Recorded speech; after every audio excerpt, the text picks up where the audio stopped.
Hi, I'm Dr. Jack West, and I am an associate clinical professor in medical oncology at the City of Hope Comprehensive Cancer Center, where I also serve as the clinical executive director for Access Hope, offering remote consult services for patients with cancer.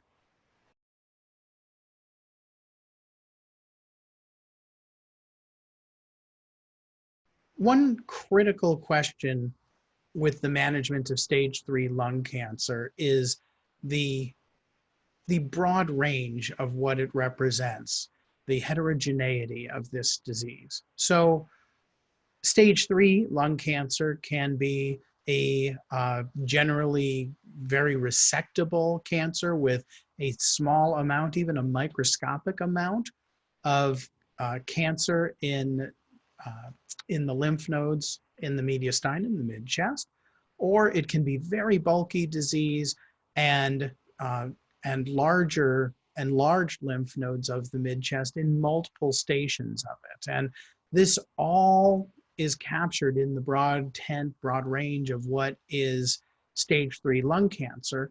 But most experts would argue that those extremes should be treated differently.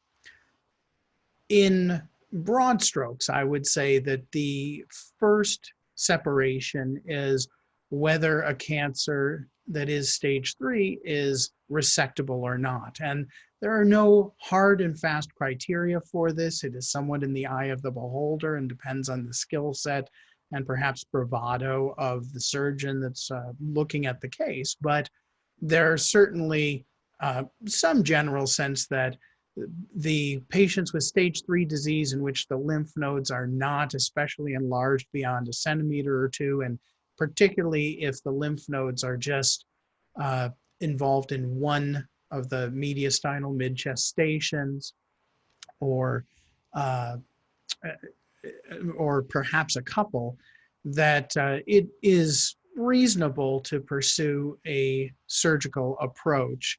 However, if we've identified that the patient has mediastinal node involvement before starting treatment, we prefer to have the patient pursue chemotherapy, typically 3 or 4 cycles, uh, and that is sometimes combined with radiation to the chest, typically to 45 or 50 gray, and sometimes not. And there's really no firm data to say whether chemotherapy alone or chemotherapy combined with radiation as neoadjuvant or preoperative therapy is clearly superior.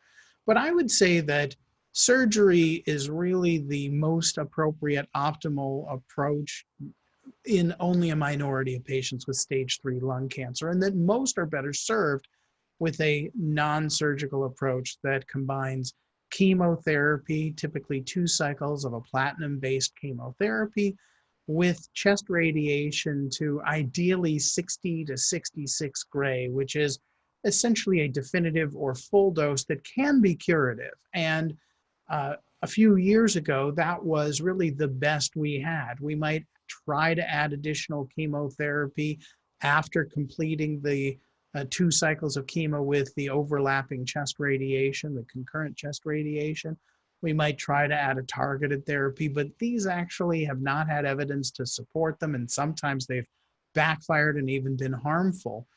In the last few years, we've gotten data that addition of so-called consolidation durvalumab, an immunotherapy administered for up to a year after patients who have completed chemotherapy and radiation and haven't developed progressing disease. Once they've completed that, they can go on to the durvalumab, typically administered now every 2 weeks for up to a year, and that is associated with a very significant overall survival benefit as well as progression-free survival benefit. That, I would say, is a clear standard of care, at least for the patients with stage 3 unresectable disease, which I would estimate should be the majority of patients with stage 3 disease. Some people would perhaps be inclined to try to add durvalumab after surgery based on an extrapolation from the data with unresectable disease, the so-called PACIFIC trial. But we don't have evidence at this time to support that, and that is not supported by any data right now, as compelling as the concept may be. So broadly, I would say for patients with minimal bulk of disease, surgery may be an appropriate approach, chemo or chemoradiation followed by surgery. And then for the majority of patients, chemo and radiation to the chest concurrently, followed by consolidation durvalumab for up to a year.